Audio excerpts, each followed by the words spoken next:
Hello' guys, আপোনালোকক স্বাগতম মোৰ আন এটা নতুন ভ্লগলৈ। হয় গাইজ, ৰাসটো গাইজ আৰম্ভ হৈ গৈছে গাইজ। সেইকাৰণে গাইজ এইকেইদিন গাইজ আমাৰ এইফালে বতৰটো ইমান ভাল নহয় গাইজ।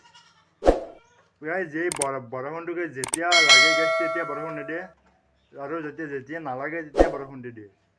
তাৰমানে কি ক'ব ওলাইছোঁ, যেতিয়া বাৰিষা বৰষুণ এটোপা বৰষুণে, কিন্তু এই পূজাৰ সময়ত গাইজ বৰষুণ গাইজ।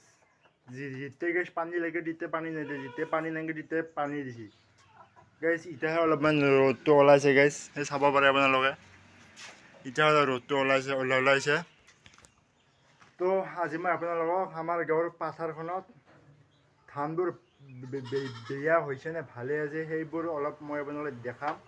তো আপোনালোকে ভিডিঅ'টো শেষলৈকে চাই থাকক।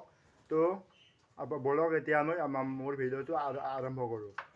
গাইজ, মই আমাৰ পথাৰখন আহিবলৈ মোৰ আগতে চাওক গাইজ, কিমান পানী জমা লাগি আছে গাইজ পথাৰত। এয়া চাওক কিমান ধান নষ্ট হৈ গৈছে গাইজ এনেকৈ। তাৰমানে গাইজ এই বৰষুণটো গাইজ যেতিয়া লাগে তেতিয়া নিদিয়ে, আৰু যেতিয়া নালাগে তেতিয়া দিয়ে। এই ভৰ বাৰিষাটো গেল, মানুহে ৰুবা নাপালক পানীত ধৰি। এতিয়া মানুহৰ ধান চান পকছি, সেইকাৰণে এতিয়া বৰষুণ দিছে গাইজ। কি ক'ব আৰু, ভিডিঅ'টো চাই ভাল লাগিলে ভিডিঅ'টো লাইক কৰি চেনেলটো ছাবস্ক্ৰাইব কৰি ল'ব। তো আজিৰ কাৰণে বাই বাই।